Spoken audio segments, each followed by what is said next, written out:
What's going on? Today is Monday. And as you guys know, every single Monday we come at you, we spit fire, we spit the truth, and nothing but the Truth. truth. Today we're going to talk about the topic of Work ethic. my boy wants to learn how to increase his work ethics. Yep. So what's the word work ethic mean to you? Right? What does that mean to you? What does that mean to most people? Right? So if you think about the word work ethic, in my opinion, 90+% of people, in my humble but accurate opinion, if you would ask them, how would you rate your work ethic, what would they say? Oh, Average. I have a great work ethic. Average. That's No, what no, they no. think they have a great work ethic because they put Maybe, 40 yeah. hours a week into something. But if you really think about it, most people that put 40 hours into work, those 40 hours, they're not really grinding those 40 hours. Yep. They go to the bathroom, they drink some water at the water cooler, they fucking chit-chat with their fucking coworker, they're in their fucking cubicle, they're eating lunch, they're doing this, they're doing that. If you really, really look at it, about 20 to 30, 40% is wasted on bullshit. You know, I've learned that being busy is a form of laziness. Ooh, I like that. Explain that. Because you can be busy and not working. Oh, 100%. So if you're just 100%. busy doing the bathroom, doing whatever, You think that you're filling working. your agenda up with random nonsense, 100%. You may think that you're working, but you're really not you're working. being lazy. So if you really think about it, like in a day, how much time is being wasted on a lot of things that are not considered productive? You can be busy or you can be productive. You got to Exactly. choose which one it is. Exactly. So being busy is about filling up your time with a bunch of tasks and a bunch of shit that you shouldn't be really doing, but you think that it's getting you closer to your fucking dreams and your goals. Yeah. But being productive is about actually pushing the needle forward towards the goal, towards the dream. And you got to really think about what is being productive, what is being busy. So a lot of people, as an example, when I used to knock on doors, right? I used to knock from, let's say, 1 o'clock, 1:30 Okay. till about 9 o'clock on the dot. Like when I say 9 o'clock on the dot, like it was 8:59. I'm still on the door. Like it was weird because my boy's like, yo, we're done. I'm like, no, we got 1 minute, bro. You crazy? One door. You could knock on one door and it's a fucking sale. Happened so many times to me. At 8:59 on the dot, 8:50, 8:45, I'm bam, I got a deal, right? Yeah. So I knew that it was those days that you could just squeeze in that one little sucker out of there, one little sale out of there, and I knew that just by doing it till 9 o'clock. So I remember in that time frame, my phone be in my pocket. I would only take it out for a couple of seconds, take a quick little Snapchat story at the time or an Instagram story, put my phone away, and then go back to banging. Yeah. And I remembered like every single minute was utilized on knocking. Yeah. Every single moment was utilized to how do I grind and squeeze the day. Not everybody has that same mentality though. Do you think it comes from, how you do one thing is how you do everything?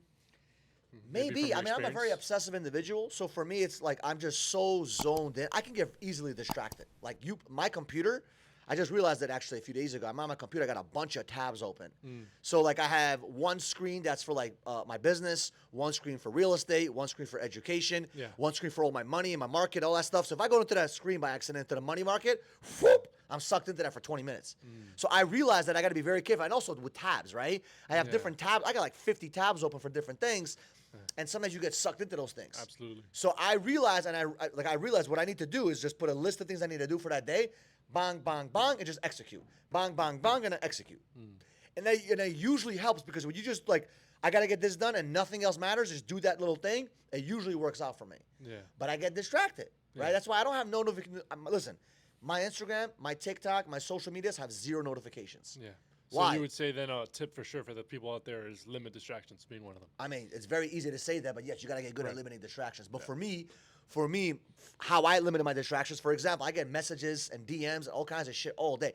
I get anywhere from like 1,000 to 1,500 notifications on my phone a day. This is excluding social media stuff. Yeah. So on social media, it's an extra 1,000, 2,000 because I get comments, I get likes, I get friend requests, I get this, I got all kinds of shit, right? Yeah. So my social media is like filtered through a team, but I cannot, between me and you guys, it's hard for me to respond to every comment. Yeah. I do my best, but me and my team, we're working on it 24/7 to literally reply to almost every single comment because we have comments that are coming in from videos like a year ago. So it's challenging, but I like to respond to every person and show them they're important.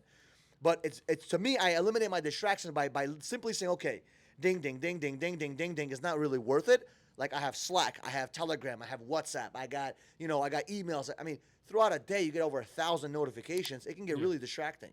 Some of them are important, some of them are not. So there's certain tools you can put out there to kind of like, help you with that process. Screen times help, but like, listen, once you go to Instagram or TikTok, good luck getting out. Yeah. Good luck. You need a major distraction to get you out of the distraction.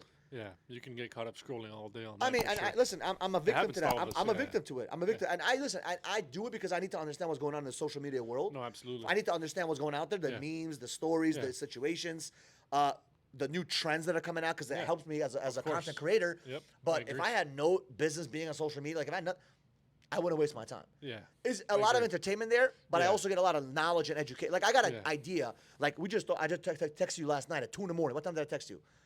Yeah, I it think I was texted late. at 2 in the morning, bro. I'm Yeah. sitting there in my bed. I'm like, ooh, I got a crazy idea. Why don't I just go out there and live stream my interviews in the street? Yeah. And that's what I'm gonna do today. I'm Yeah. literally gonna live stream today. Okay. We're gonna live stream my It's gonna content. be interesting for sure. That'd be very interesting. Very interesting. Yeah. Very interesting. We're gonna go on my phone, live stream that shit. Yeah. Right? And you guys will get a chance to see live what we're doing out there. And I'm gonna do that every week. So not only will you get the content, but you also get the actual, like the edited version, but you also get the live, street, raw. Because you guys will see that's fucking, it's a work ethic, man. Yeah. Going out there, listen, you want to talk to chicks, you got to go have work ethic. Yeah. Some of you guys are afraid to go up to a girl and talk to her. Yeah. Like, you got to go out there and just have the work ethic mentality. Go out there and grind. And I made many videos about this shit. How else would you define though, other than maybe being productive? How else would you define work ethic? Look at your input and look at your output. Is your output greater than your input? So, for example, if you put 1x into something and you get 1x out of that, great, awesome. Maybe it's okay, maybe it's not. If you put 1x and you get 4x, that's awesome. If you put 1x and you get 8x, that's even better. So you got to measure your success by the productivity, by what is being created on the output. Not just looking at the input. Sometimes people think the more input I put, the more output. Not necessarily true. Yeah. Because you can have and I learned this in physics, right? I don't remember what it was called, but if you have a lever or like a mechanical tool, you can put very little energy on a hydraulics machine. Beep, and it raises up the car. You put very minimal effort in the input. The machine took all the effort, right? That's called leverage. Yeah. So you got to learn that input is not always equal your output, and input, the amount of input doesn't always equal your multiplier for the output, right? You got to realize that there's a thing called leverage. Yeah. So I would say to be more productive, you need to have leverage. So for example, leveraging other people's time versus Yeah. leveraging your time. Leveraging other people's money versus leveraging your money. Yeah.